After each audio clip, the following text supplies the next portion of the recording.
The broadcast is now starting. All attendees are in listen-only mode.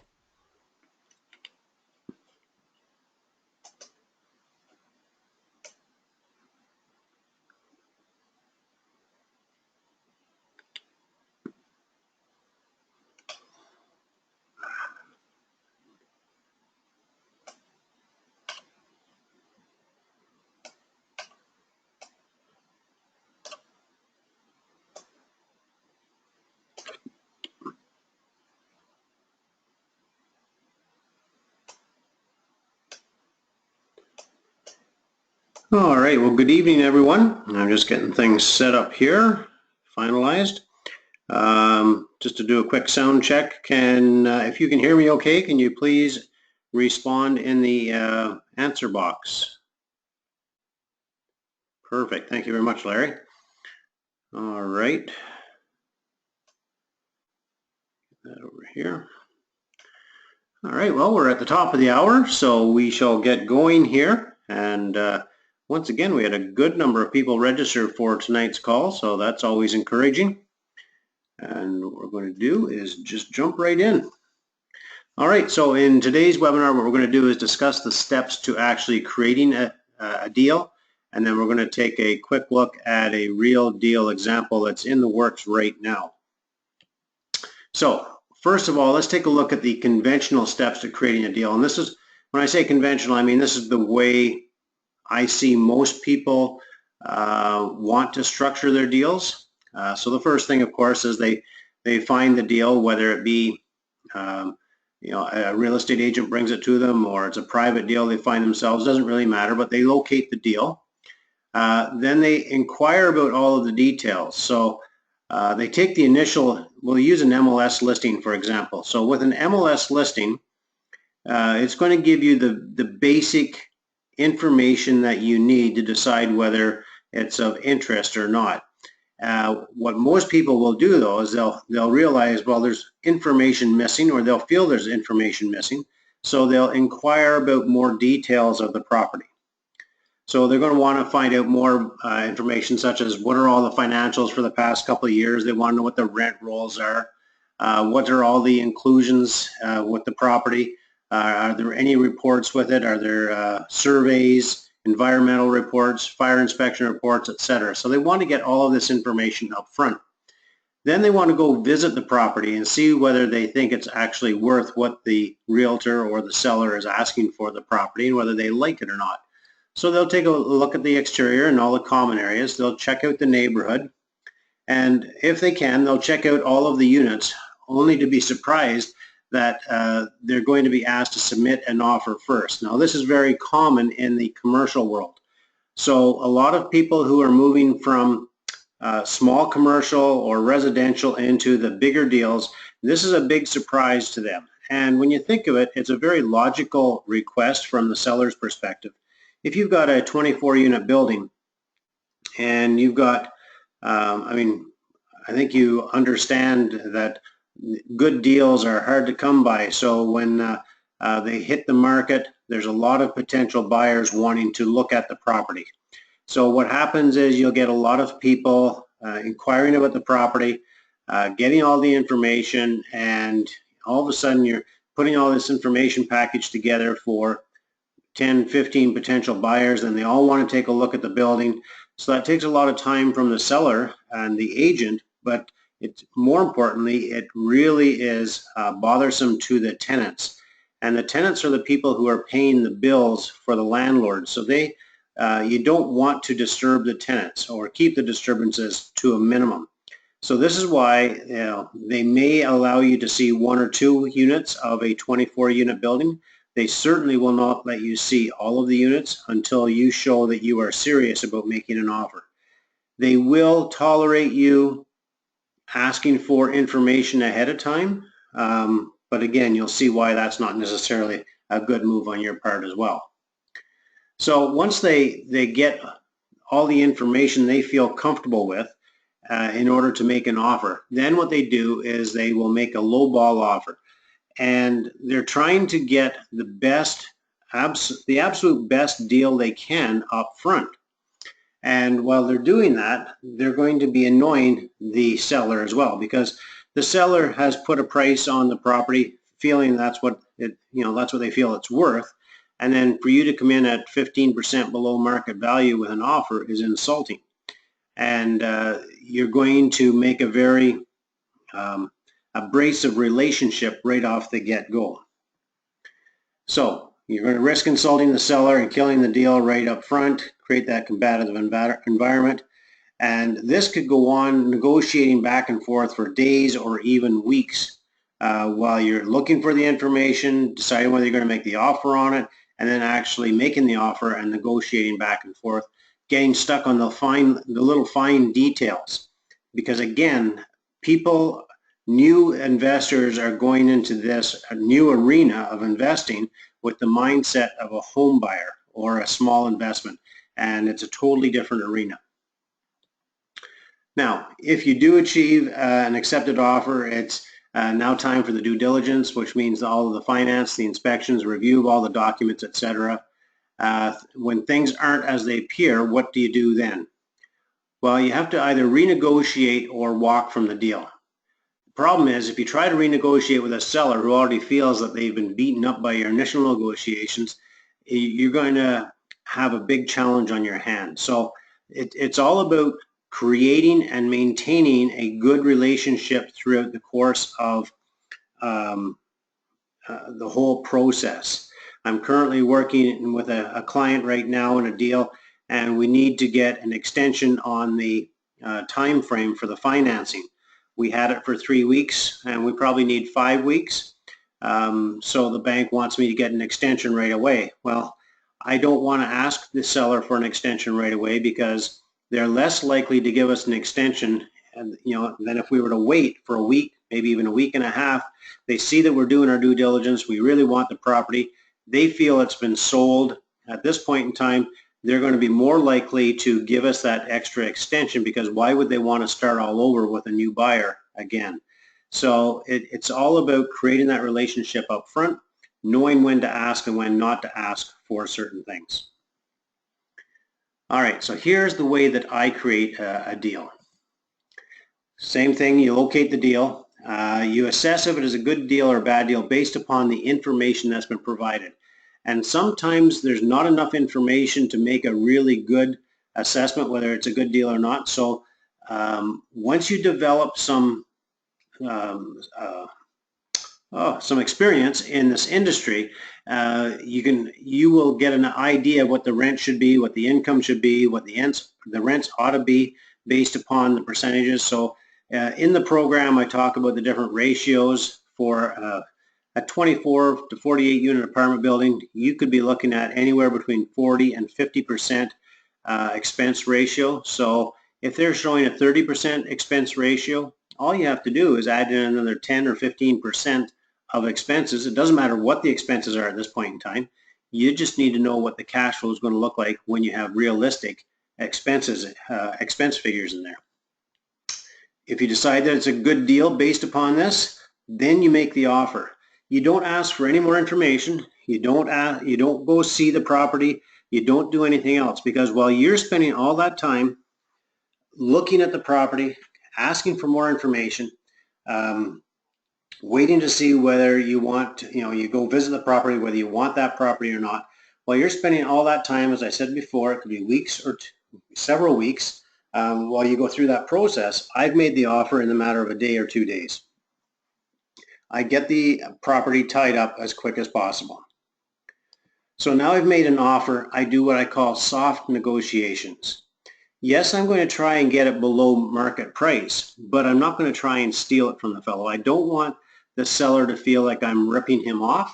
I want them to, I want to sort of feel them out and try and determine how much room is there for negotiations. And if I can get it down 3 to 5% initially, I'm usually pretty happy with that. And it doesn't mean that that's where I'm going to stop eventually, but that's where I'm going to stop for the moment. Because again, I don't want to enter into go through the rest of the transaction with an irritated, upset, angry seller who feels that I've ripped them off right from the get-go. So if it's a seller's market, meaning that there's lots of potential buyers out there looking for it, then I'm going to obviously have to offer closer to the asking price. However, if it's a buyer's market, then you could go in and you could offer around 90 to 95%. What is it today?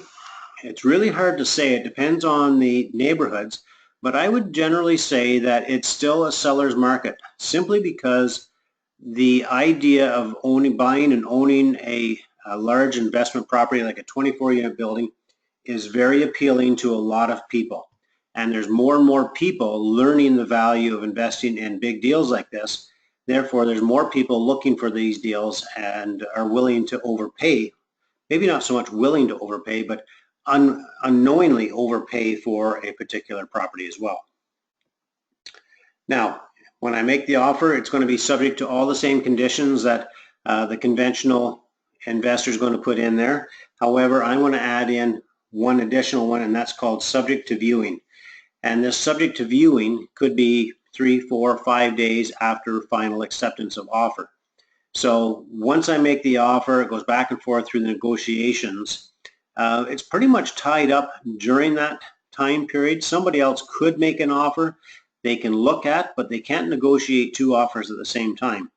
But if they do find another offer is being presented and it looks like a better offer, they can stop negotiating with me and start negotiating with the other offer. But generally speaking, once the negotiations start, they will finish them with you. So you've almost got it tied up right from the moment you make an offer, unless it's multiple offers. And you put subject to viewing in there, so once your offer is finally accepted, you've got 4 or 5 days, whatever time period you put in there, to go and take a look at the property and see if it's what you really want. If you go there and you find it's a real dump and it's going to take a lot more work than what you are prepared to do, then you can simply say, no, not interested, I'm going to walk away, and you haven't lost anything but a little bit of time. All right, so the offer is accepted. Now in the seller's mind, the property is sold, and you seem like a nice person to work with because you weren't nagging him and negotiating the hardest deal up front. So they're going to be easier to get along with and work with. So then you start your due diligence. You're going to review all of the actual numbers, all of the income and expense numbers for the previous 2 years. You're going to do a physical inspection of the building itself. And if the numbers are accurate, then the potential for if the numbers are inaccurate, then there's potential for renegotiation, meaning that you could go back and say, listen, you said the revenues was X number of dollars, and I agreed to pay the price based upon that, but now it's X less 10%, therefore I want a reduction in the price as well. You can also renegotiate once you do an inspection of capital items. Now, when you do an inspection, when you do an inspection and there's a whole list of little things like this plug's not working, the plates on the switches don't match the paint, and little things like that, you can't renegotiate for that. What I focus on are the big ticket items, the capital items. So you're looking at things such as the furnace, the roof, elevators, any big items like that that are in the building. If they need to be replaced at some point in time in the future, then that can become part of your negotiations up front. Not up front, but during the renegotiation process. All right, so now it's time to renegotiate based upon the income and expenses. In this particular case, the analyzer that you've been provided with, you can take that. I wouldn't necessarily use all of the spaces in the analyzer that you might use for yourself to help determine whether it's a good deal, bad deal. What you want to do with the copy that you're going to share with the seller is you're obviously going to put every little expense that you can think of: snow shoveling, paying the guy that puts the garbage out to the curb, the grass cutting, all of those little expenses, they all add up as well. Even in the analyzer, there's a space for legal, and I'm not talking about lawyers' fees necessarily. What that represents is when you have to evict people and you have to go to tribunal, you have to pay fees in order to do that. Well, the cost of evicting one tenant, if everything goes smoothly, is probably a couple $100. If you have that a few times over the course of the year, or you have a couple tenants that give you a bit of a difficult time, that can easily climb to $500 to $1,000. So that type of expense should be included in there as well. And what you'll see is that, and then with the income, before I get to that, with the income, they're going to say, well, we haven't had a vacancy for the past 3 years. Well, that's all good and fine, but prior to that, you used to have vacancies, and there's no guarantee we're not going to have vacancies moving forward. CMHC has a great service, and you can research what the vacancy rates are, especially for the larger markets. You can do a little bit of research yourself and get a good sense of what the vacancies are. Standard rule of thumb, 5%. Most banks are going to put a 5% vacancy in there when they are analyzing the deal to determine whether it is a viable deal or not. Therefore, you should put something in there. If they say it's 0, then put at least 3. If they say it's 3, put 4 or 5. Just to err on the side of caution, but also when you decrease the income or increase the expenses, you're reducing the net operating income. And when you reduce the net operating income, you are reducing the overall valuation of that property.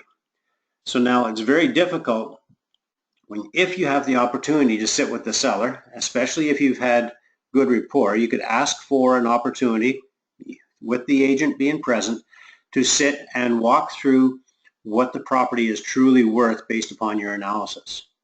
I did this about 2 years ago on a $3 million property, and I determined the property was worth 2.7. The asking price was 3.5.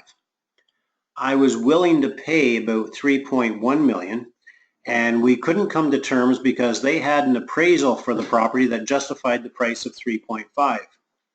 Well, I asked for the seller and the agent to come to my office, and I put the projector up on the wall, I projected the analyzer up on the wall, and I walked them through how the property should be analyzed. And I said the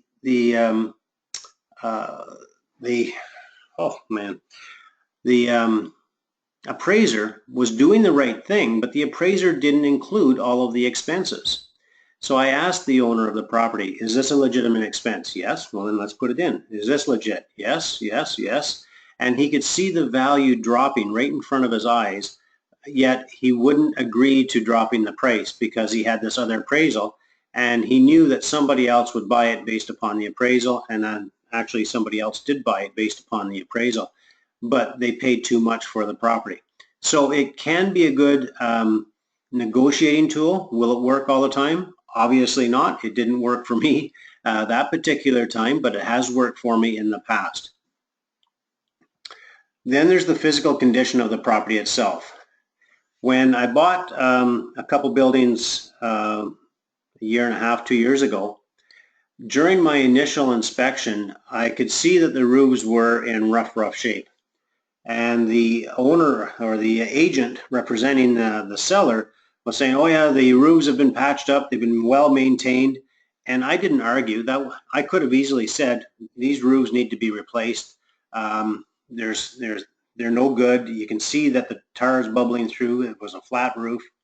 I could see that. I could also see that the furnace was very old and was going to need replacement as well. And in this particular case, one of the elevators was going to need to be replaced. That was not the time to point it out and negotiate, though. I waited. I waited until we had the physical inspection by a certified inspector and a report.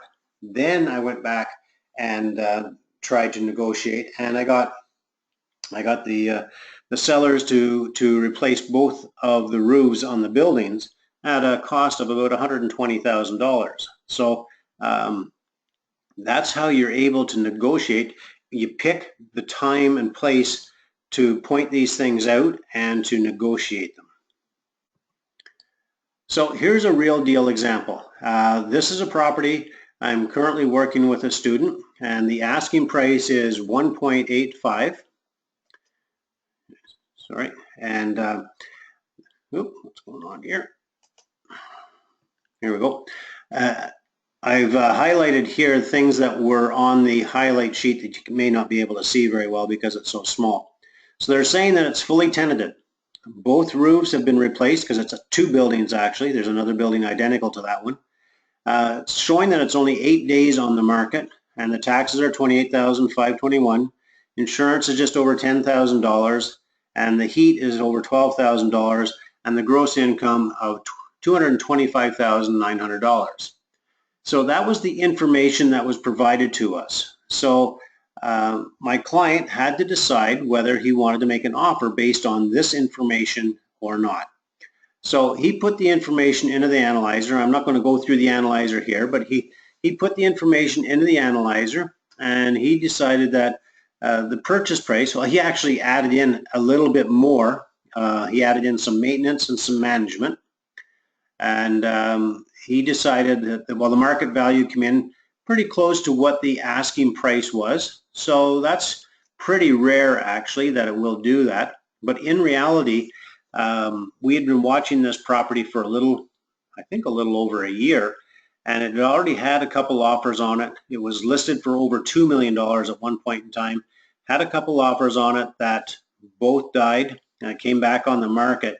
Yet it only showed it was on the market for 8 days. That's because what happens is when the listing expires, it's removed off of the MLS system. If it's removed for a short period of time and then entered into it again, they will start from day 0 and move up. They are talking about changing that because it's sort of deceiving for people to look at it because that looked like a fresh deal when in reality it was a very old, stale deal just with a better price. So based on these numbers, it looked pretty good. So my client decided to make an offer on the property and we moved forward. So again, the asking price was $1.85. We submitted an offer which was accepted for $1.75, subject to an initial viewing like I talked about earlier. It was subject to financing, receipt of all the documents, improvements, review of all the documents as well, typical inspections. Now, during the initial viewing, which we sort of tied together with an inspection, but during that time, what we discovered was it wasn't 100% occupied. It was actually 20 to 25% vacant. We also discovered that, and again, these are just rough numbers. We didn't count the windows, or I didn't count the windows. 95% of the windows are going to require replacement. They're old, they're dated, broken seals, just don't work well. 80% of the patio doors require replacement. There were a few new ones. A portion of the roof needed to be redone. They were correct in saying that the roof had been reshingled. It was a Manson, or it is a Manson style roof, which means that part of the shingles come down and cover the exterior wall of the top floor on an angle, and that's called a Manson roof. And a lot of those shingles were damaged from wind because they weren't installed properly. 90% of the flooring in all the units needed to be replaced. Many, if not all of the bathrooms needed and kitchens needed major updating as well. So what we determined was that there was well over $200,000 worth of work that was required to bring this property up to current standards. So now is the time to renegotiate. Now, here's the difference. A lot of people will come up and they'll say, well, there's $200,000 worth of work to be done, and they'll ask for a $200,000 price reduction. Now, the seller will typically counter back with something much lower, and like all negotiations, end up somewhere in the middle and would have got about $100,000. Now, in this particular case, my client would have been happy with the $100,000 because that's what he was actually looking for. He was just looking to cover the actual cost of materials, given that he was a contractor. But if he wasn't a contractor, it would easily cost over $200,000 to hire other people to do the work. So in this deal, we simply created a very detailed summary of all the deficiencies. Again, not so detailed that we're talking about the color of the outlets and this handle didn't work, the tap was dripping, not to that level of detail, but we included all of the windows, all of the units that needed new flooring, etc. And we gave them an itemized list with an estimated cost, realistic estimated cost, what it would be to replace all of these items with a legitimate contractor doing the work. And I believe the list came up to approximately $215,000. So, as I said, in this particular case, my client would have been happy with a $100,000 price adjustment. But what I did was I submitted the results of the inspection with a very simple question of what is the seller willing to do? I didn't ask for a price reduction. I didn't ask for a specific amount to be reduced at all. There's an unwritten rule in sales. The first person to speak will lose. So if I had said, you know, here's a $200,000 a list of items, $200,000. We need a price reduction. Well, they're automatically going to assume that we want it reduced by $200,000. They're going to come back and start negotiations. In our particular case, the listing agent actually challenged me on the list and how much it actually was. And I said we were actually being very conservative, and I think he realized it as well, because I mean the building is, well, the building it's a solid building, but it has been neglected, and there is a lot of work to be and time and money to be spent there to bring it back. So the seller is obviously fairly motivated as well, and they came back with a $150,000 price reduction. So again, my client's very happy with that $150,000 price reduction, given that he was only looking for $100,000. And in order to finalize this, the simple thing, all that we need to do now is to write an amendment to the original agreement, which reduces the purchase price from 1.75, that was the agreed upon purchase price, from 1.75 down to 1.6. And that's, $250,000 lower than what they were asking for, and it's approximately, again, I don't remember the initial price, but it's approximately $500,000 or $600,000 lower than what they were originally looking for a year earlier. All right, so wrap things up here. The steps to create a deal review. First of all, finding the deal. Assess the deal based upon the information you are provided. Information you don't have, you may have to make up, but you want to base your decision as quick on what you have in front of you as quickly as possible. Make that decision whether it's a deal worth pursuing, yes or no. Make a reasonable offer. Don't go in there with your lowest hardball offer, and then make it conditional upon viewing the units after the fact. Get it under contract as quickly as possible. Once you have it under contract, you review it, and during the review process, very rarely does this happen that you decide that, you know what, the property is worth what we got it under contract for, let's accept it. That has happened, and if it does happen that way, then be happy with it because you got a good deal. Don't be that person that has to negotiate the best possible deal just so that you can win. Because when you go in with that attitude and that mindset, that means the other person is losing. And that's not the way I personally operate. It's not the way that I like to see other people operate. You should always try and leave something on the table. So if by chance, after review, in our particular case, if that property was in good shape, was close to being 100% occupied, then it would have been fine at 1.75. We wouldn't have had the need to negotiate a lower price. So don't negotiate just for the sake of negotiating. However, more often than not, far more often than not, you will discover that the information you were provided is far less accurate than what they are, presenting it to you as, or you'll discover that there are major issues, maybe not major, but there's costly issues with the property that you're going to need to address. So you renegotiate and be prepared to walk from it, and you either buy it or move on. And you have to realize that you've now moved into a different arena. Everything's a little bit more expensive. So when you're in the small deals, single family houses, duplexes, triplexes, you can get a building inspector to do a building inspection anywhere from $400 to $1,000. Just depends on the size of the building. A lot of times there's no financing charges. Like you can get a residential mortgage, and you don't have to pay any upfront fees. As soon as you move into the commercial world, it's a different set of rules. Usually you're going to have to invest in the mortgage, or sorry, in the building inspection prior to getting your mortgage approval, which means you're going to have to spend some money. So you may have to spend, depending on the building, depending on the unit mix, the size of the units as well, number of units rather, it could be anywhere from $1,000 to $5,000. And then only to discover that the financing is not going to come through. Well, you've lost $5,000.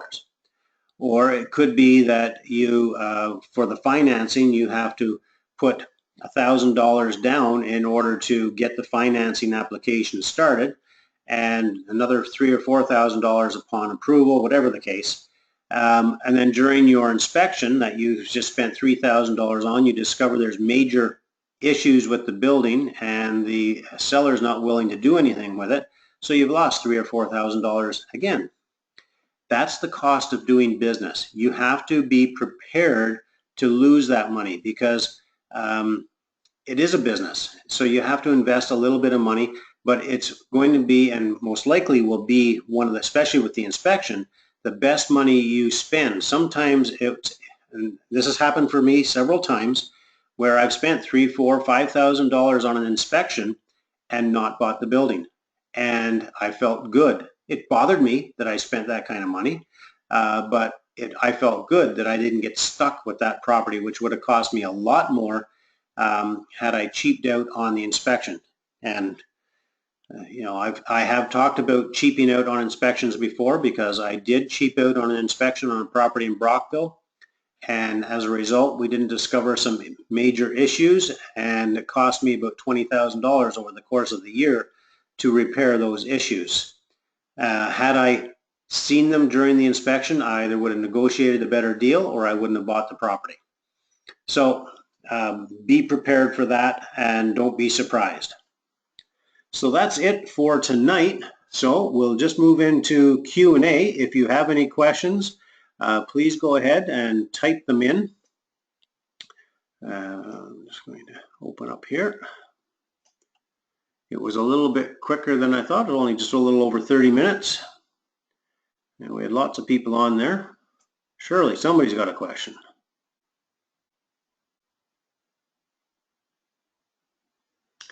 Oh, yes, I guess he's just typing it. Oh yes, so Craig, where do you find these great deals? I know, Craig, you keep asking me that, and I pretty much give you the same answers, Craig. It's keep looking. I'm not trying to avoid the question. It's just, well, the one that we just looked at here in this example here, I consider it to be a good deal, a very good deal, and that was on the MLS system. I have bought several buildings on the MLS system, but the reality is that most buildings of this nature, this size, do not make it to the MLS. In smaller towns, they will make it to the MLS because a lot of the realtors are not, you know, they may have a designation of a commercial real estate license, but they aren't 100%, that's all they do, commercial real estate. Therefore, they throw it onto the MLS system. There are companies out there like Prime Corp, drawing a blank, but there are some real estate companies out there that are full-fledged legitimate brokerages, real estate companies, but they're not part of the MLS system.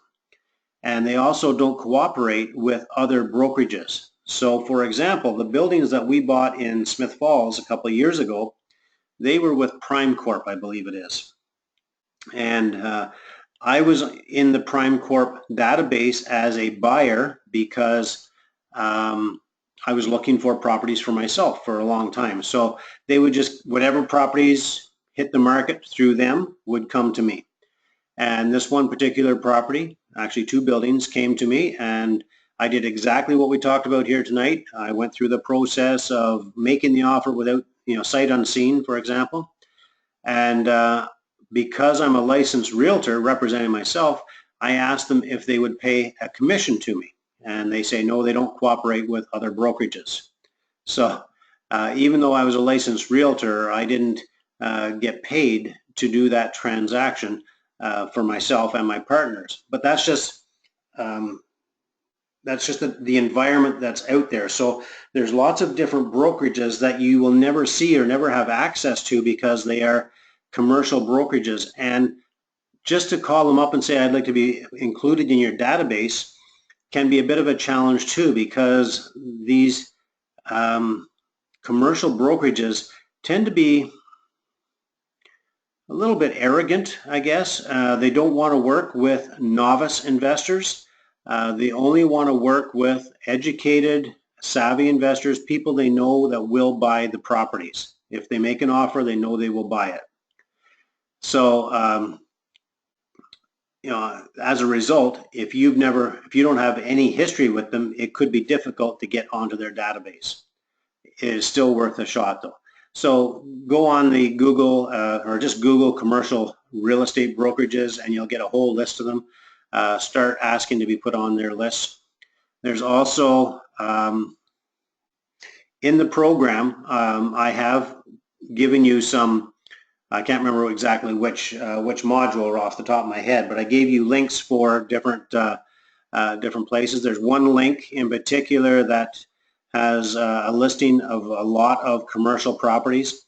The challenge with it is it's not kept up to date very well. So you could find a property on the listing, but it was sold 2 years ago. Again, though, it's something to look at and stay on top of and just be aware of.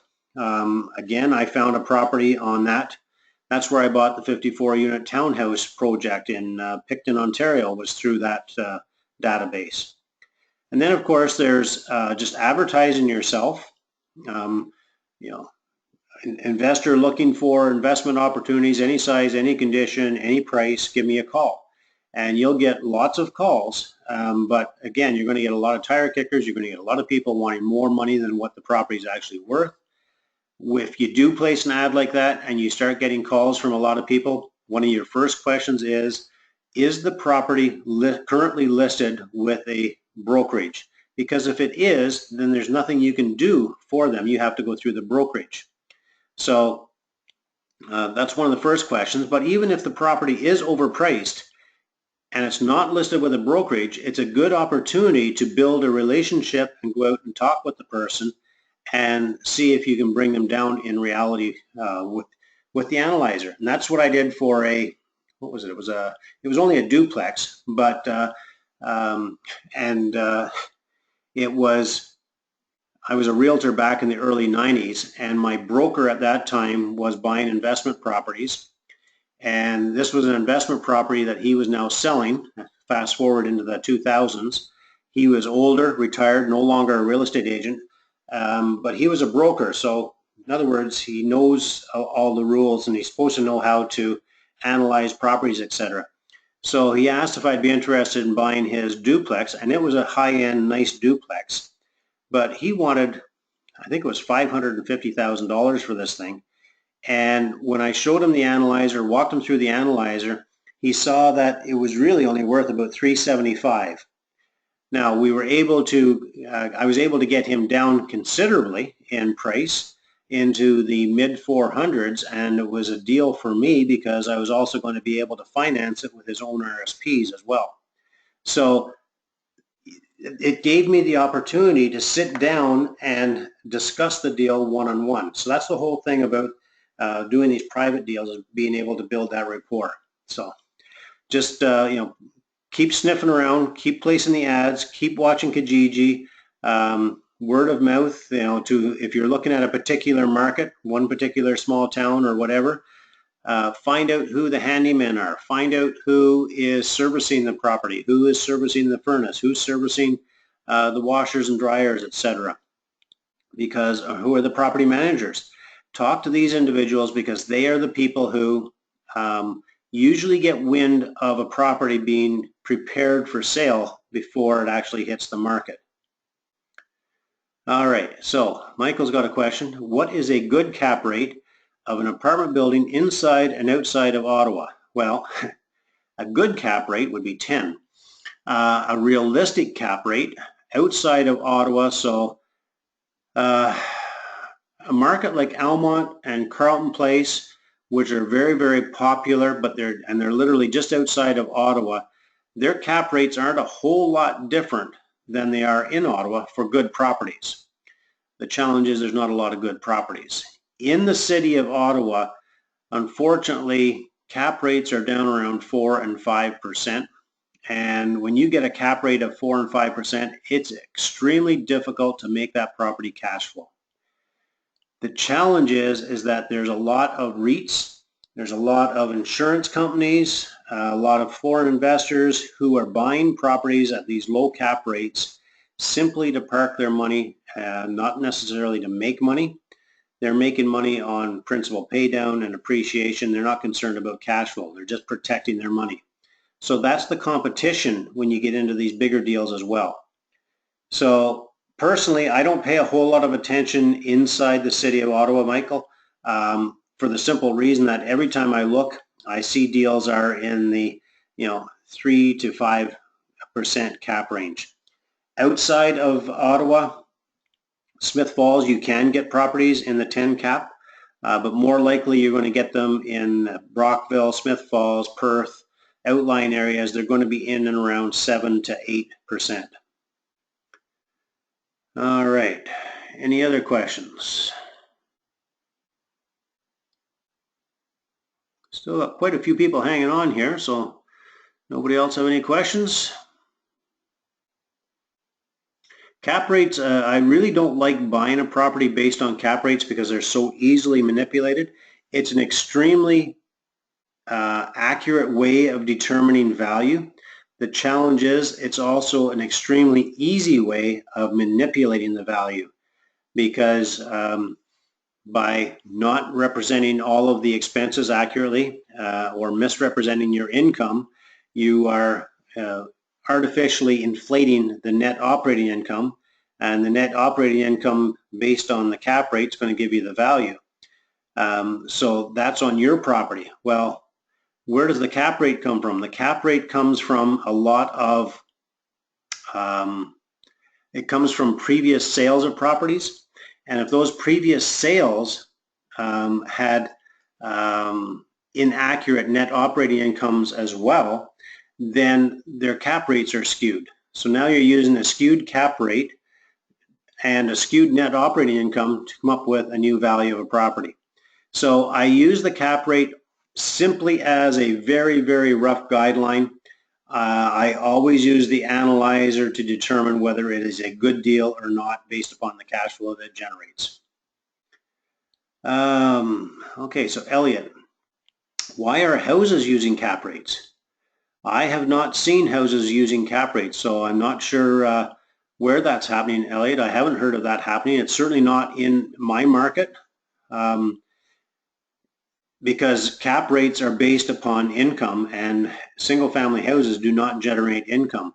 And they, even with duplexes, triplexes, it's very difficult to apply a cap rate to a property. So I'm not sure, Elliot. I'd like to learn more about that, or who's doing that. Okay. Do banks use the same cap rates? Yes. So I just recently had a, sorry, I'm reading another question here that might be related. Apart from the cap rate, what indicators do you use to determine whether an apartment is worth to buy? Okay. So first question is, do banks use the same cap rates? Yes. It's usually the appraisers that determine the cap rates and the market values. The banks will do their own calculations as well, but it will also be verified by an independent appraiser. And the appraiser has a database pages long of properties that they can look back at to determine the average cap rate. Now, when they are looking, when they're looking for the cap rate of your particular property, in the outlying market like Smith Falls, Carleton Place, Almonte, Perth, and And well, you can actually go down the whole valley. So you can go from Brockville all the way up to Pembroke, because there's so few properties of similar size. I just had my 21 unit apartment building reappraised, and the appraisal, what they had to do was they have to find 5 or 6 other similar size properties that have sold in the past year. And the thing is, these properties don't turn over every year. So they have to look outside of Brockville. They went to Prescott, they went to Smith Falls, they went to Arnprior, which is an hour and a half to 2 hours north of Brockville. So they have to go outside of their community to find other properties, and they look in other communities that are similar. So they don't go, if I'm appraising a property in Brockville, they're not going to go into Ottawa to find a comparable because it's as different as apples and oranges. So they go to similar communities. Same thing when the appraiser's looking at a property in Ottawa, they're only going to look at other properties in Ottawa that are selling. And if it's a very unique property, then they'll go to other communities like Ottawa. So they'll go to other cities, Kingston, Toronto, whatever, to find other similar properties that have sold, so they can come up with legitimate cap rates. Now, apart from the cap rate, what indicators do you use to determine? So again, in the program, we talk about this in great detail, and it's called a GRM, gross rent multiplier. So with the cap rate, you want a high cap rate in order for the property to cash flow and be attractive. With GRM, you want a low GRM. So you want a GRM of 7 or lower. So what you're going to do is you're going to take all of the rents, the gross rents, and multiply it by 7, and that's what the property should be worth, and it will cash flow. If the GRM comes in at 10, I'll take a look at it, and I'll see whether there's room to increase the rents, decrease the expenses and whatnot. But if the GRM comes in higher than 10, I'm not interested because it's just simply not going to cash flow. It's a much easier and quicker way of determining the value. It's not as accurate, but when you look at the fact that it's maybe as accurate or more accurate because there's fewer ways to cheat the system, I guess, then it's a little bit more accurate. Plus, you could actually sit in front of a building and you could look at the building based upon the configuration, decide how many 2-bedroom units and 1-bedroom units there are. You can, if you know what the market rent is in the area, you can then determine what the value of that property should be. So that's a very quick and easy way of doing it. All right, so Darcy, how much of a deposit do you need when you submit an offer? So unlike a house, when you buy a house, you can get away with submitting $1,000 or $2,000. If it was $1 million property, I always try 5,000, but they'll probably bump it up to 10, 15,000. Well, I'm trying to think of what it was. It was for the 1.8 or $1.75 million property. I think the deposit was $20,000. Now, it doesn't mean that, well, you only give the deposit upon acceptance of the offer, for one thing. Another way of getting around that, it would be very difficult to go in with less than $20,000 on a property that size. But another way of doing it is give them $10,000 upon acceptance and another $10,000 upon removal of all conditions. Because at that point in time, one deal, they wanted a $50,000 deposit from me. I gave them $15,000 upon acceptance, and I gave them the balance upon removal of conditions. Once the conditions are removed, I've got no problem giving them more money because I'm committed to buying it, and it's just more of my money that's going to have to be put down anyways. All right. Okay, so Paul here. I used cap rates to value my Ottawa portfolio using cap rate income valuations on single-family homes and small multiplexes. Interestingly, this came out very similar to the comparative sale price method for total portfolio value, although some individual homes had very different values between the two methods. Okay, so I mean here Paul has used it. It's very rare and it's not common to use it simply because, well, two reasons. I mean, very rarely do you find two identical houses in the same neighborhood that have sold within the past 6 months. That's one thing. But then the other thing is that you could have two identical houses, but one house has been well maintained and taken care of and the other house hasn't. So one's obviously going to be worth more than the other. And there's no revenue to base it upon as well. So no net operating income.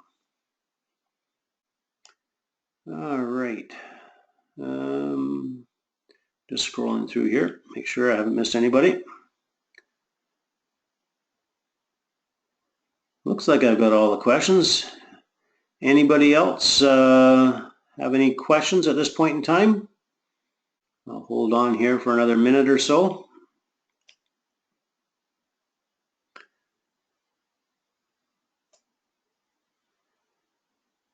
Okay.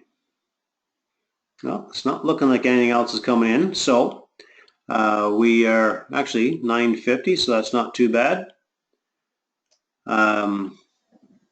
Appreciate everybody being on the call. It was a great turnout, and for those on the call who are coming to the live weekend event, it's only 2 days away, and look forward to seeing you at the live event. And take care, everyone, and have a great night.